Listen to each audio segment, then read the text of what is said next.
Viewers আসসালামু আলাইকুম। এসসিব একাডেমির পক্ষ থেকে আমি মোহাম্মদ মনোয়ার হোসেন সবাইকে স্বাগত জানাচ্ছি। আজকে আমরা সমসাময়িক বিষয়ে বিষয় নিয়ে আলোচনা করব। হচ্ছে ইসরায়েল কর্তৃক যে ইরানে হামলা হয়েছে, আমরা এর আদ্যপন্ত জেনে আসার চেষ্টা করব। ইসরায়েল রাষ্ট্র, যেটাকে বলা হয় পৃথিবীর ক্যান্সার, কেন তারা মুসলিম রাষ্ট্রগুলোকে হামলা করছে। আমরা ইতিপূর্বে দেখেছি এর আগে ফিলিস্তিনকে তারা ধূলিসাৎ করে দেওয়ার যে প্রচেষ্টা চালিয়েছে এবং তার ধারাবাহিকতা আজকে তারা ইরানে হামলা করেছে। 13 জুন তারা যে অপারেশন রাইজিং লায়ন পরিচালনা করে, এই অভিযানে ইরানের একদম কোমর ভেঙে দেওয়ার মতো অবস্থা। তাদের সামরিক বাহিনীর প্রধান থেকে শুরু করে পরমাণু বিজ্ঞানী এরকম অনেক সামরিক অফিসার নিহত হয়েছে অভিযানে।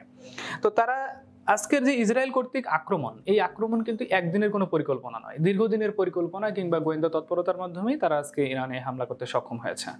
তো কেন ইসরায়েল ইরানে হামলা করলো, আমরা ইসরায়েল সম্পর্কে একটু বিস্তারিত জানবো। তো ইসরায়েল হচ্ছে মুসলমান এবং ইহুদি দুই রাষ্ট্র বা দুই সম্প্রদায় একসময় বন্ধুত্বপূর্ণ সম্পর্ক ছিল এবং একই সম্প্রদায়ের বলা যায়। এবং মুসলমান এবং ইহুদি সম্প্রদায়ের দুই জাতির পিতা হচ্ছে হযরত ইব্রাহিম আলাইহিস সালাম। ইব্রাহিম আলাইহিস সালামের দুটি পুত্র ছিলেন, এক হচ্ছে ইসমাইল আলাইহিস সালাম এবং ইসাক আলাইহিস সালাম। এই ইসাক আলাইহিস সালামের একজন পুত্র ছিলেন ইয়াকুব আলাইহিস সালাম, আমাদের একজন নবী। এই ইয়াকুব আলাইহিস সালামকে ইসরায়েল নামে অপর নামে ডাকা হতো এবং আল্লাহ সুবহানাহু ওয়া তাআলা পবিত্র কুরআনে তাকে বনি ইসরাইল বলে সম্বোধন করেছেন। এবং বনি ইসরায়েলের সম্প্রদায়েরাই আজকে হচ্ছে ইহুদি সম্প্রদায়। অর্থাৎ তার 12 জন পুত্রের মধ্যে একজন পুত্র ছিল ইয়াহুদা। এই ইয়াহুদা শিশু বয়সে হযরত ইউসুফ আলাইহিস সালামকে কূপে ফেলে হত্যাকাণ্ডের প্রচেষ্টা করেছিলেন। আমরা জানি একটি প্রসিদ্ধ ঘটনা এবং আল্লাহ কুরআনেও সেটি বর্ণনা করেছেন এবং আমরা হযরত ইউসুফ আলাইহিস সালামের জীবনী পড়লেও সেটি বিস্তারিত জানতে পারবো। তো 4000 বছর পূর্বে হযরত ইয়াকুব আলাইহিস সালাম আল্লাহর নির্দেশে শামন নগরী অর্থাৎ সিরিয়া থেকে তৎকালীন কেনান, বর্তমান যে ফিলিস্তিন রাষ্ট্র, সেখানে গমন করেন, হিজরত করেন এবং সেখানে বসবাস শুরু করেন। এবং সেখানেই ইহুদার যে বংশ বৃদ্ধি পায় এবং তাদের যে বংশধররা, তারাই বর্তমান সময়ে ইহুদি নামে পরিচিত। এবং তারা সেখানে দুর্ভিক্ষের শিকার হয়ে পরবর্তী সময়ে বর্তমান মিশরের দিকে গমন করেন। সেখানে তারই হচ্ছে ইয়াকুব আলাইহিস সালামের আরেকজন পুত্র, 12তম সন্তান হযরত ইউসুফ আলাইহিস সালামের, উনি ওখানকার রাজা ছিলেন এবং তারই প্রভাবে তারা সেখানে খুবই দাপটের সহিত বসবাস করতে শুরু করছিলেন। কিন্তু আসলে ইহুদি বা ইহুদার যারা বংশধর, তারা খুবই ধূর্ত প্রকৃতির ছিল। তারা কখনোই আল্লাহর যে হুকুম তারা কখনোই মেনে নেয়নি এবং সবসময় বিপথে গমন করেছিলেন এবং কখনোই তারা নতি স্বীকার করতেন না। এবং পরবর্তী সময় হযরত ইউসুফ আলাইহিস সালামের যে ক্ষমতা, সেটি অবসান ঘটার পর আমরা দেখেছি সেখানে ফেরাউনের আবির্ভাব ঘটে এবং সেখানে তারা আবার বিপদে পড়ে এবং সেখান থেকে বেরিয়ে এসে আবার তারা হচ্ছে আল্লাহ তাদেরকে রক্ষা করার জন্য হযরত মুসা আলাইহিস সালাম এবং তাওরাত কিতাব প্রেরণ করে এবং তারা সেই কিতাবকে গ্রহণও করেছিলেন। কিন্তু সেখানে আবার হযরত মুসা আলাইহিস সালাম তাদেরকে নিয়ে যখন ফেরাউন ধ্বংস হয়ে গেল, তখন আবার তাদেরকে নিয়ে হিজরত করে কেনানে অর্থাৎ বর্তমান ফিলিস্তিনে তারা সেখানে চলে আসে। কিন্তু সেখানে আসার পরেও হযরত মুসা আলাইহিস সালামের ওজিফার ফলে তারা পরবর্তী সময় আবার তারা গরু পূজা, বিভিন্ন ধরনের ভণ্ডামি, বিভিন্ন ধরনের মূর্তি পূজা শুরু করে দেয়। এবং এরই ধারাবাহিকতায়, এর বিস্তারিত একটি আলোচনা, আমরা যাব না, এরই ধারাবাহিকতায় বিভিন্ন সময় আমরা দেখেছি তারা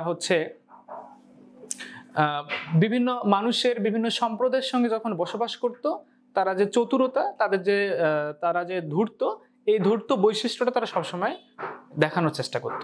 মানুষের ঘর বাড়ি দখল, তাদেরকে টাকার লোভ দেখিয়ে বিভিন্ন ধরনের মানুষের তাদেরকে কিনে নেওয়া, এ ধরনের কর্মকাণ্ড তাদের নিত্য নৈমিত্তিক ব্যাপার ছিল। এবং এই ইহুদি বা ইয়াহুদার বংশধর যারা ছিল, তারা খুবই চতুর প্রকৃতির, আল্লাহ প্রদত্ত, এবং তারা খুবই ব্যবসায়ী বা একটা যাযাবর জাত ছিল। তারা বিভিন্ন ধরনের ব্যবসার কৌশল জানতো এবং এই কৌশলের ফলে প্রচুর পরিমাণে তারা যাযাবর জাত হলেও প্রচুর পরিমাণে ধন সম্পদ অর্জন করতে পারত ব্যবসা করার ফলে। এবং সেই অর্থ তারা মানুষের বিভিন্ন ধরনের সম্পদ ক্রয় এবং ঘরবাড়ি দখল কাজে ব্যবহার করত। আজকে যে যুক্তরাষ্ট্র বলা যায়, যুক্তরাজ্য বা পাশ্চাত্যের যে দেশগুলো আমেরিকা ইসরায়েলকে পরোক্ষভাবে বা প্রত্যক্ষভাবে সমর্থন দিয়ে যাচ্ছে, এরাও একদিন এই ইসরায়েল রাষ্ট্রকে ধ্বংস করতে চেষ্টা করেছিল। কিন্তু আসলে তারা বিভিন্নভাবে বিভিন্ন সম্প্রদায়ের কাছ থেকে এই ইহুদিরা নির্যাতিত, কিন্তু তারা কখনোই নিজেদেরকে সঠিক পথে পরিচালিত করতে পারেনি। এবং আমাদের বিশ্বনবী হযরত মুহাম্মদ সাল্লাল্লাহু আলাইহি ওয়াসাল্লামের আমলেও তারা ওখান থেকে বিতাড়িত হয়ে বিভিন্ন দেশে, ইউরোপের বিভিন্ন দেশে তারা গমন করে এবং নিজেদের পরিচয় গোপন করে সেখানে তারা বসবাস করতে শুরু করে। কিন্তু আজকের যে ইসরায়েল রাষ্ট্র গঠিত হলো, এই গঠন হওয়ার পিছনের যে ভূমিকা, এই ভূমিকা খুবই সুদূরপ্রসারী ভূমিকা, সেটা হচ্ছে পাশ্চাত্যের দেশগুলোর। কিভাবে সেটা তৈরি হলো? তৎকালীন যে যুক্তরাজ্য অর্থাৎ প্রথম বিশ্বযুদ্ধের সময়, এর আগে থেকেও ইসরায়েলরা বিভিন্ন রাষ্ট্রে তারা নিজেদের কর্মকাণ্ড পরিচালনা করতেছিল, বা নিজেদেরকে একত্রিত করার জন্য তাদের যে প্রমিস ল্যান্ড, এই প্রমিস ল্যান্ডে একত্রিত হওয়ার জন্য তারা যে যুদ্ধ বা নিজের মধ্যে দাবি জানিয়ে আসতেছিল বিশ্ব সম্প্রদায়ের কাছে। এরই ধারাবাহিকতায় প্রথম বিশ্বযুদ্ধের সময় যখন তারা আরেকটা বিষয় আমি শুরুতেই বললাম যে তারা যাযাবরজাত হলেও প্রচুর পরিমাণের শিক্ষা, সংস্কৃতি বা উদ্বোধনী শক্তি বা তাদের যে ব্যবসায়িক ধরনের ক্যাটাগরি, এগুলো ছিল অনেক উন্নত লেভেলের, এবং তারা প্রচুর পরিমাণে ধন সম্পদের মালিক ছিল। এটির ফলে এটির মাধ্যমে তারা বিভিন্ন সম্প্রদায়ের কাছে নিজেদের আধিপত্য বিস্তার করতে পারত, এবং পাশ্চাত্যের দেশগুলোতে তাদের যে ইহুদি সম্প্রদায়ের মানুষজন, তারা বিভিন্নভাবে নিজেদেরকে প্রতিষ্ঠা করতে সক্ষম হয়েছিল। তো যখন প্রথম বিশ্বযুদ্ধ শুরু হয় তখন ঘটনাটি মোড় নিয়ে নেয়। কিরকম? যে যখন যুক্তরাজ্য তাদের অস্ত্রাগার সংরক্ষণের জন্য এক ধরনের গ্লিসারিন ব্যবহার করত, এই গ্লিসারিনটা পুরোটাই আসতো জার্মানি থেকে। তো প্রথম বিশ্বযুদ্ধের সময় জার্মানি বিরুদ্ধে চলে যায়। তো বিরুদ্ধে চলে যাওয়ার ফলে তারা প্রচুর পরিমাণে সংকটে পড়ে যায়। তখনকার সময়ে যুক্তরাজ্যের দরবারে এসে হাজির হয় চার্ম ওয়াইজম্যান নামক একজন ইহুদি গবেষক এবং বিজ্ঞানী। ইহুদি গবেষক চাঞ্চল্যকর একটি বিষয় নিয়ে তাদের সামনে হাজির হয়। তিনি এই জার্মানির দেয়া যে গ্লিসারিন, যেটি তাদের অস্ত্রাগার সংরক্ষণের জন্য ব্যবহৃত হতো, তারই একটি বিকল্প পদ্ধতি অর্থাৎ এসিটন দিয়ে কিভাবে অস্ত্র সংরক্ষণ করা যায় সেটি নিয়ে তাদের সামনে হাজির হন। এবং এই ব্যবসায়ী প্রচুর পরিমাণে ধন সম্পদের মালিক ছিল এবং প্রচুর অর্থ তাদেরকে সরবরাহ করে এবং তাদের মন জয় করে ফেলে। তো প্রথম বিশ্বযুদ্ধে যখন তারা জয়লাভ করে তখন তারা এই বিজ্ঞানী এবং গবেষককে পুরস্কৃত করতে চায়, এবং তখনকার সময় ইহুদিদেরকে তাদের প্রমিস ল্যান্ডে ব্যাক করার জন্য যে আন্দোলন চলছিল, এই আন্দোলনের যে নেতা এই রথচাইল্ডকে তৎকালীন পররাষ্ট্রমন্ত্রী যুক্তরাজ্যের স্যার বেলফোর একটি চিঠি লেখেন, যেটি ইতিহাসে বেলফোর ঘোষণা নামে পরিচিত। এবং এই ঘোষণার ফলেই আসলে ইসরায়েল রাষ্ট্রের যে প্রতিষ্ঠা, এইটি সম্পর্কে তৎপর হয়ে যায় পাশ্চাত্যরা।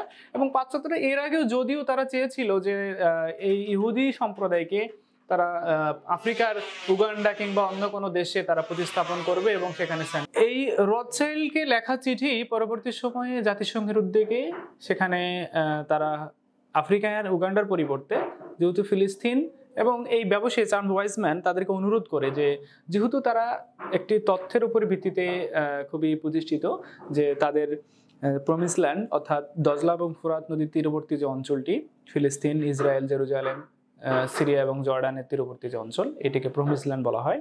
এই প্রমিস ল্যান্ডে তারা নিজেদের বসতি স্থাপন করতে চায়। তার এই ইচ্ছা শক্তির ভিত্তিতে তখনকার যুক্তরাজ্যের পররাষ্ট্রমন্ত্রী স্যার বেলফোর, তিনি হচ্ছে রথচাইল্ডকে চিঠি লেখেন এবং প্রতিশ্রুতি দেন যে এই ফিলিস্তিনের এই একটি অংশে সেখানে ইসরায়েল রাষ্ট্র প্রতিষ্ঠা করা হবে। এবং এই ঘোষণার পরপরই ইসরায়েলিরা অর্থাৎ ইহুদি সম্প্রদায় একদম পাশ্চাত্য থেকে তাদের বিভিন্ন দেশ থেকে যারা যে ছড়িয়ে ছিটিয়ে বসবাস করছিল। এবং এখানে একটি তথ্য বলে রাখা ভালো যে দ্বিতীয় বিশ্বযুদ্ধের সময় হিটলার যে গণহারে ইহুদিদেরকে নিধন করছিল, হিটলারের যে নাৎসি বাহিনী, তারা বিভিন্ন দেশ থেকে ধরে ধরে ইহুদিদেরকে মেরে ফেলতেছিল। তো বলার কারণ, এবং তিনি হিটলারের যে মেইন ক্যাম্প সেখানে তিনি বলে গেছেন যে কেন আমি এই ইহুদিদেরকে মেরে ফেললাম বিশ্ববাসী, এবং কিছু ইহুদিদেরকে রেখে গেলাম বিশ্ববাসী হচ্ছে পরবর্তী সময় বুঝতে পারবে তাদেরকে মেরে ফেলার কারণ। আসলে আজকে বর্তমান সমাজ বা বর্তমান রাষ্ট্র ব্যবস্থা বোঝা যাচ্ছে যে কেন তিনি ইহুদিদেরকে গণহারে নিধন করেছিলেন। তো তখন তারা একদম ক্রুসেড যে পরিচালনা করা হচ্ছিল, ক্রুসেডগুলো আমরা ধারাবাহিক আলোচনা করব। এই ক্রুসেডের মাধ্যমে তারা নৌকায় করে এবং বিভিন্ন ধরনের তরিতে করে, জাহাজে করে ফিলিস্তিনের ভূখণ্ড, সেই ভূখণ্ডে এসে বসতি স্থাপন শুরু করে। এবং তখন আরবরা ভেবেছিল যে ইহুদিরা এখানে বসবাস করছে এবং তাদের কাছে একটু জায়গা দিয়েছিল, তারা আরবরা নিজেদেরকে অনেক দাম্ভিক জাতি হিসেবে প্রমাণ করেছিল। কিন্তু আজকে তখনকার ওই ইহুদি, কিছু সাধারণ ইহুদি বা তাদের যে সংখ্যা লঘিষ্ঠ যে ইহুদি, তারা যে আজকে এই পর্যায়ে দানব আকৃতি ধারণ করবে তখন আরবরা সেটা ধারণা করতে পারেনি এবং তাদেরকে কিছু বসবাসের কিছু ভূমি দিয়েছিল, অর্থাৎ তখনকার ইয়াকুব আলাইহিসসালামের যে পবিত্র ভূমি কেনান, অর্থাৎ বর্তমান যে ফিলিস্তিন। তো ফিলিস্তিনে তখন ইসরায়েলিরা ক্ষুদ্র পরিসরে বসবাস শুরু করে এবং ধীরে ধীরে তাদের ফিলিস্তিনিরাই, আরবরাই হচ্ছে তাদেরকে তাদের নিজস্ব ঘর বাড়ি ভাড়া দেওয়া শুরু করে। এবং তাদের ভাড়া বাড়িতে থাকতে থাকতে এক সময়, যেহেতু ইহুদিরা প্রচুর পরিমাণে ধন সম্পদের মালিক ছিল, তারা বিজ্ঞান প্রযুক্তিতে প্রচুর এগিয়ে এবং তাদের যাযাবর জাতি হলেও তাদের প্রচুর পরিমাণে টাকা পয়সা ছিল। এই টাকা পয়সা দিয়ে ফিলিস্তিনিদের কাছ থেকে, অর্থাৎ আরবদের কাছ থেকে তাদের জমি ঘর বাড়ি ভাড়া নিতে এক সময় কিনে ফেলার মতন অবস্থা বা কিনে নিতে তাদের বসতিকে বাড়ানো শুরু করে এবং ইউরোপ বা পাশ্চাত্যের যে দেশগুলো থেকে তারা দলে দলে সেখানে এসে যোগদান শুরু করে। এবং এক সময় স্যার বেলফোরের ওই লেখা চিঠির নিয়ে উদ্যোগ গ্রহণ করে জাতিসংঘ তাদের একটি ইসরায়েল রাষ্ট্র প্রতিষ্ঠা করার জন্য। এবং তখনকার সময়ে মাত্র 6 লাখ ইহুদিদের এগেনস্টে সেখানে ফিলিস্তিনি ছিল 12 কোটি এবং তাদেরকে 45% ইহুদিদেরকে জায়গা দেওয়া হয়েছিল এবং 55% মাত্র জায়গা দেওয়া হয়েছিল ফিলিস্তিনিদেরকে। যদিও জাতিসংঘের উদ্যোগ নিয়ে বলা হয়েছিল যে জেরুজালেম অর্থাৎ আল আকসা তখনকার সময়ে আন্তর্জাতিক আইনের আওতায় থাকবে, কিন্তু কখনোই ইসরায়েলিরা মানতে পারেনি সে কথা এবং ফিলিস্তিনিরাও সেটিকে মেনে নিতে পারেনি। এবং তাদের মধ্যে ফিলিস্তিন এবং ইসরায়েলদের মধ্যে ছোট ছোট কিছু যুদ্ধ পরিচালিত হয়েছিল। এই যুদ্ধের ফলে তখনকার সময়ে সাধারণ যে ফিলিস্তিনিরা এবং ফিলিস্তিনিদের থেকে ইসরায়েলেরা সামরিক দিকে ভালো প্রশিক্ষিত ছিল এবং তাদের কাছে অস্ত্র ছিল, টাকা পয়সা ছিল, যার দরুন ধীরে ধীরেই ফিলিস্তিনিদের উপরে ইসরায়েলরা কর্তৃত্ব স্থাপন করতে শুরু করে দেয়। এবং 1948 সালে আমেরিকার প্রত্যক্ষ এবং যুক্তরাজ্যের প্রত্যক্ষ মদদে সেখানে ইসরায়েল রাষ্ট্র প্রতিষ্ঠা এবং ইসরায়েল রাষ্ট্র প্রতিষ্ঠা ঘোষণার 6 মিনিটের মাথায় যুক্তরাষ্ট্র তাদেরকে স্বীকৃতি প্রদান করে। এবং বলা যায় যে তাদেরকে পাশ্চাত্যের দেশগুলোর বিভিন্ন ধরনের বিজ্ঞান প্রযুক্তি সব খাতেই ইহুদিরা নিজেদের আধিপত্য বিস্তার করেছে।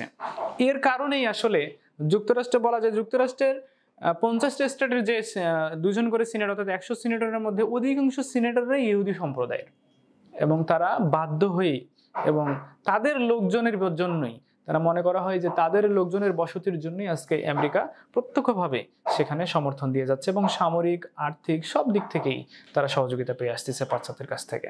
তো আজকের এই যে দানবাকৃতির যে এই ইসরায়েল কিন্তু ভবিষ্যতেও ধূর্ত এবং যাযাবর জাত ছিল এবং আজকেও তারা নিজেদের দানবাকৃতি প্রতিস্থাপন করার জন্য নিজেদের প্রমিসড ল্যান্ডকে তারা মনে মনে বিশ্বাস করে যে একদিন তাদের মসি এখানে আসবে, দাজ্জাল এখানে আসবে এবং এই পৃথিবীর সমগ্র ক্ষমতা তাদের হাতে একদিন ফিরে যাবে।